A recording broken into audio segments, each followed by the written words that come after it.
And welcome to the extra class English. And आज हम start करने वाले हैं आपकी poem dust of snow by Robert Frost. Robert Frost के बारे में आप जानते ही हो कि एक बहुत फेमस अमेरिकन पोएट है एंड जितनी भी वो पोएम्स लिखते हैं या जितने भी उनके वर्क्स हैं वो डिपिक्ट करते हैं रियलिटी ऑफ लाइफ को, क्योंकि वो एक रियलिस्टिक पोएट है। तो लाइफ में जितनी भी, चाहे वो अच्छी चीज़ें हों, सफरिंग्स हो, हैप्पीनेस हो, जॉयज़ हो, सॉरोज हो, इन सारी चीज़ों को वो एज इट इज़ अपनी पोएम्स, अपने वर्क्स में लिखते हैं। सो इससे पहले मैं बताऊं आपको डस्ट ऑफ स्नो किस चीज़ के बारे में है, इसकी थीम क्या है एंड पोएट इसके थ्रू क्या कहना चाह रहे हैं। टेल मी वन थिंग, आप लोगों ने भी बहुत सारी बातें सुनी होंगी, बहुत बार सुना होगा कि कि अगर कैट कोई आपके सामने से चली जाए तो आपका कहते हैं ना कि रास्ता काट दे तो आपका दिन अच्छा नहीं जाएगा, या जो भी आप कोई काम करने जा रहे हो वो पूरा नहीं होगा। या फिर हम ऐसी इस तरीके की बैड ओमेंस, जैसे कि हम देखते हैं कि क्रो को लोग एक बैड ओमन मानते हैं कि भाई क्रो एक सिंबल है ऑफ डेथ या डार्कनेस या ग्लूम। ये सारी चीज़ें हम सोसाइटी के अंदर मानते हैं। इस पोएम में मैंने आपको ये इसीलिए बताया बिकॉज रॉबर्ट फ्रॉस्ट इस पोएम के थ्रू ये जो सारे हमने अपने आप बनाई हुई है, these are all the makings of mind, जो हमने बैड ओमेंस बना रखी है दिमाग में, इन सब को शैटर कर रहे हैं या फिर इन सब को कह रहे हैं कि ये गलत है। अब कैसे, ये हम देखते हैं इसकी लाइन बाय लाइन समरी के साथ एंड देन हम इसका डीपर मीनिंग समझेंगे। अगर आपने अभी तक हमारे चैनल को सब्सक्राइब नहीं किया है सो कर लीजिए एंड मेक श्योर आप बेल आइकन को डेफिनेटली हिट करो ताकि आपके पास हर नई वीडियो की नोटिफिकेशन आती रहे। सबसे पहली बात तो जो आपको इसमें समझनी है वो इसका टाइटल है। अब डस्ट ऑफ स्नो, यहाँ पे डस्ट का मतलब रेत या फिर मिट्टी नहीं है, यहाँ पे डस्ट का मतलब है किसी चीज़ का गिरना या पोर होना। ठीक है, अब इसका मतलब आपको तब एग्जैक्टली समझ आ जाएगा जब हम इसकी समरी देखेंगे। So let's begin. The way a crow shook down on me the dust of snow from a hemlock tree. So यहाँ पे पोएट बता रहे हैं किन चीज़ों के बारे में, एक क्रो के बारे में और एक हेमलॉक ट्री के बारे में। अब क्रो और हेमलॉक ट्री ये दोनों ही एक सिंबल है of death, of fear, of gloom, जितने भी आप कह सकते हैं बुरी चीज़ें हैं या बुरी वाइब्स हैं, उन दोनों के ये सिंबल्स हैं। क्रो को भी शुभ नहीं मानते या अच्छा नहीं मानते, बैड ओमेन मानते हैं, एंड सिमिलरली हेमलॉक ट्री को भी। अब हेमलॉक ट्री को क्यों? बिकॉज हेमलॉक ट्री एक उस तरह का ट्री है जो काफ़ी ज़्यादा पॉइजनस होता है एंड दैट इज़ वाई इसके साथ कभी कोई खुशी की चीज़, मतलब कभी भी अगर पोएट को कोई अच्छी चीज़ के बारे में बताना है, कोई ब्यूटीफुल चीज़ के बारे में बताना है या हैप्पीनेस या फिर जॉय से रिलेटेड किसी भी चीज़ के बारे में बताना है तो वो कभी हेमलॉक ट्री का यूज़ नहीं करेंगे। यहाँ पे ये जो दोनों वर्ड्स हैं ये एक मूड सेट कर रहे हैं ऑफ सैडनेस या डिस्पेयर या फिर ग्लूमीनेस। यहाँ पे पोएट कहते हैं कि जिस तरीके से एक क्रो ने ही shook down on me the dust of snow, मुझ पर गलती से डस्ट ऑफ स्नो गिराई। अब कैसे? अब ये हमें नहीं पता, this is not mentioned in the poem. अब हो सकता है कि ये जो क्रो था उसकी मूवमेंट से गिर गया हो। बेसिकली ये जो पेड़ था जिसपे क्रो बैठा था, द हेमलॉक ट्री, वो बर्फ से ढका हुआ था एंड जैसे ही क्रो उस पे बैठा होगा, जैसे ही उसकी विंग्स की मूवमेंट हुई होगी, वैसे ही जो थोड़ी सी स्नो थी जो उस पूरे ट्री पे लेट थी वो नीचे गिर गई होगी। लेकिन इस मूवमेंट के बारे में हमें नहीं पता, ये सिर्फ हम गैस कर सकते हैं कि या तो जो क्रो था वो उड़ने वाला होगा, he was going to take flight, या फिर वो अपने विंग से मूवमेंट कर रहा होगा, उनको फ्लैप कर रहा होगा एंड इसी की वजह से जो ब्रांचेस पे या जो लीव्स पे आप कह सकते हैं बर्फ होगी वो उन पे गिर गई। फ्रॉम अ हेमलॉक ट्री यानी कि जिस पे वो बैठा था, the poisonous tree. First stanza ये था। सेकेंड स्टैंजा में वो कहते हैं has given my heart a change of mood and saved some part of a day I rued. इसका मतलब क्या हुआ? कहते हैं पोएट कि जैसे ही वो जो बर्फ़ थी मेरे ऊपर गिरी, मेरा जो मूड था वो चेंज हो गया, यानी कि माई हार्ट इट चेंज, मेरा जो मूड था वो बदल गया। अर्लियर हमें कैसे पता है यहाँ पे कि इनका मूड बदल गया? बिकॉज अर्लियर क्या था, उनका जो मूड था वो सैडनेस का था, ठीक है, और किस चीज़ का था, ग्लूमी था, डार्क था।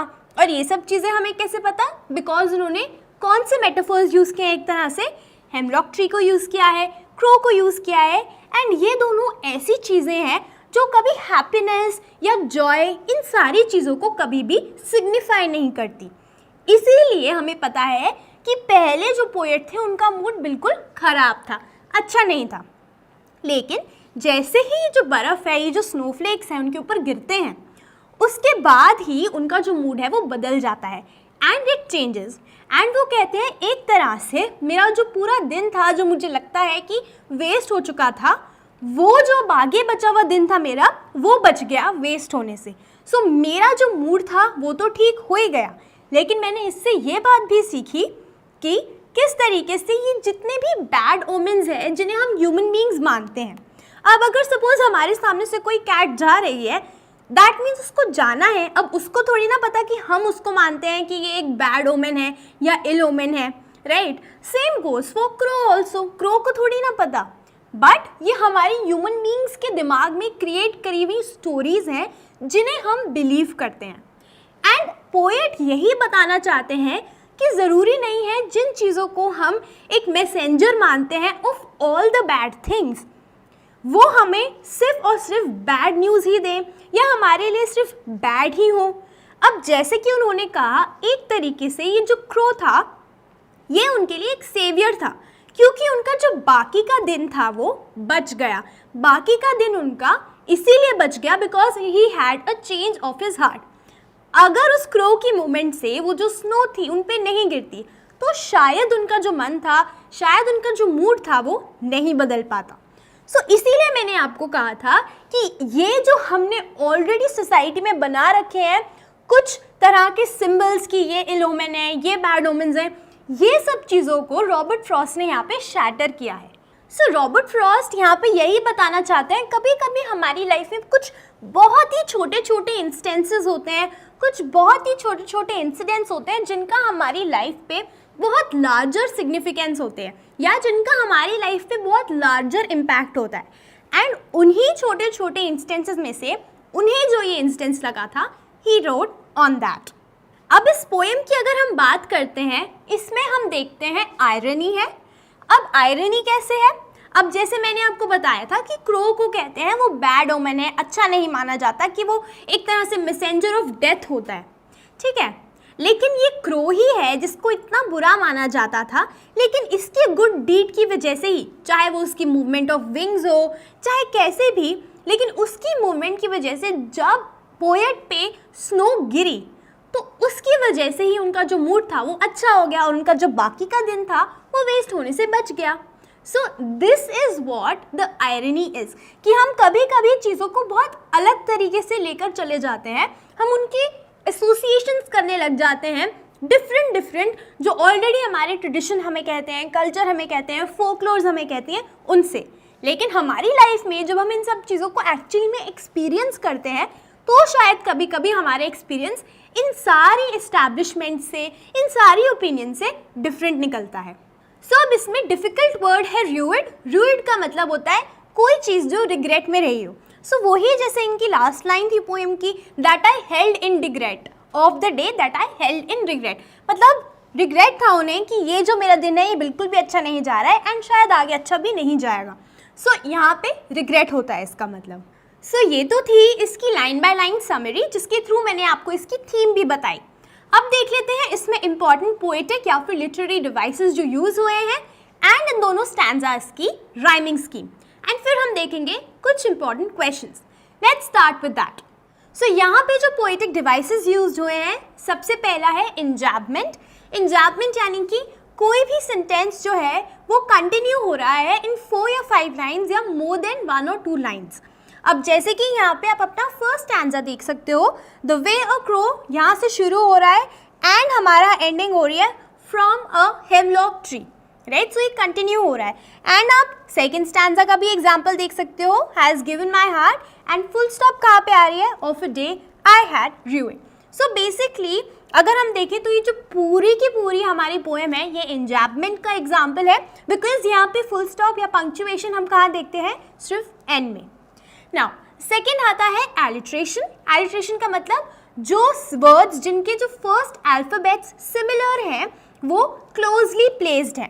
अब जैसे कि आप देखोगे इन द पोएम ऑल्सो, जो आपका सेकेंड स्टैंजा की फर्स्ट लाइन है, हैज़ गिवन माई हार्ट। अब ये एलिट्रेशन का एग्जाम्पल क्यों है? बिकॉज हैज़ एंड हार्ट दोनों में एच आ रहा है, दे आर क्लोजली पेस्ड, यानी कि उनके बीच में थोड़े ही वर्ड्स का डिफरेंस है। That is what alliteration is. या तो वो सिमिलरली यूज हो, यानी कि या तो वो एक साथ यूज हो, जैसे कि यहाँ पे आपके पास एग्जाम्पल है सेव्ड सम, ठीक है, या फिर कुछ दूरी पे हो, या फिर they will be having some words in between, जैसे कि given my in has given my heart. Next आता है कॉन्सोनेंट्स। अब कॉन्सोनेंट्स का मतलब आप समझोगे कॉन्सोनेंट से। सो बेसिकली हमें पता है कि वॉवल्स होते हैं, कॉन्सोनेंट्स होते हैं, right? A E I O U are the vowels and remaining are the consonants. So जब कॉन्सोनेंट्स की जो साउंड है वो हम रिपीटेडली सुनते हैं। से फॉर इंस्टेंस अब आप लास्ट लाइन देखो, of a day I had rued, day had rued. So तीनों में डी की आवाज आ रही है, ड की आवाज आ रही है। This is what consonants is. So ये तो है आपके पोएटिक डिवाइसेस। अब इसकी राइमिंग स्कीम क्या है? सो फर्स्ट स्टैंजा में आप देख सकते हैं जो आपकी फर्स्ट लाइन है और जो आपकी थर्ड लाइन है वो एक दूसरे के साथ सिंक कर रही हैं। The way a crow the dust of snow.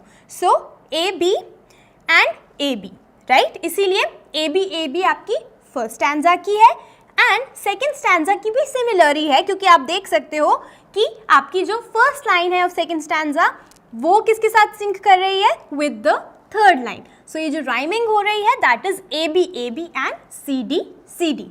अब देखते हैं कुछ इंपॉर्टेंट क्वेश्चंस।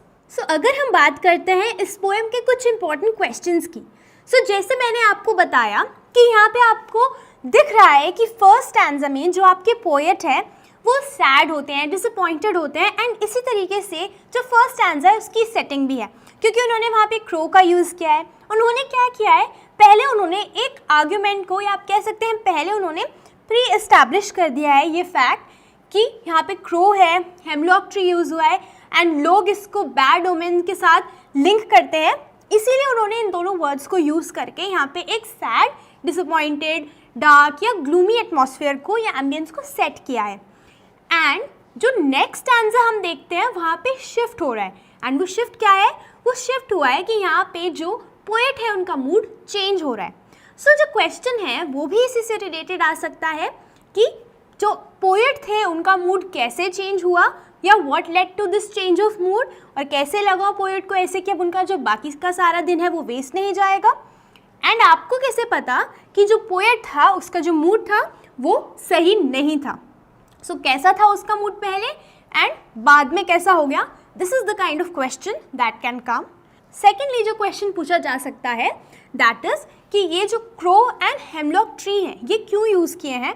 सो आप बता दोगे इसमें, बिकॉज यहाँ पे वो दिखाना चाहते हैं क्या कि ये सारी चीज़ों को बैड ओमेन माना जाता है एंड दैट इज़ वाई उन्होंने इन दोनों को यहाँ पे यूज़ किया है। लेकिन अब यहाँ से थीम से रिलेटेड क्वेश्चन आ सकता है कि इस पोएम के थ्रू और इन दो वर्ड्स के थ्रू पोएट क्या शो करना चाहते हैं? ही वॉन्ट्स टू शो कि कभी कभी छोटे छोटे इंस्टेंसेस ही लाइफ में हमें बड़ी बड़ी सीख दे जाते हैं या बड़ा इम्पैक्ट लेके आ सकते हैं हमारी लाइफ में। एंड ये जो चीज़ें हम सोचते हैं ये सिर्फ हमारी मेकिंग्स ऑफ माइंड है, ये सारी चीज़ें सिर्फ हमारे दिमाग में है। ऐसा नहीं है कि किसी चीज़ के होने से ये अच्छी चीज़ हो सकती है, काम अच्छा होगा, किसी चीज़ को देखने से काम बुरा होगा। This is what he is trying to say. So that's all for this video. मैंने इस वीडियो में आपको डस्ट ऑफ स्नो की कंप्लीट समरी बताई, मैंने आपको थीम बताई, ऑथर के बारे में बताया, लिटरेरी डिवाइसेस के साथ साथ इंपॉर्टेंट क्वेश्चंस भी बताए। ये सारी चीज़ें आपको नीचे लिंक में मिल जाएंगी, एक लिंक है डिस्क्रिप्शन में, अगर आप उस पर क्लिक करोगे सो आपके पास ये सारी चीज़ें in the form of notes मिल जाएंगी। सो अगर आपने अभी तक हमारे चैनल को सब्सक्राइब नहीं किया है सो कर लीजिए एंड मेक श्योर आप बेल आइकन को डेफिनेटली हिट करो ताकि आपके पास हर नई वीडियो की नोटिफिकेशन आती रहे। So until the next video, keep practising, keep learning. Thank you.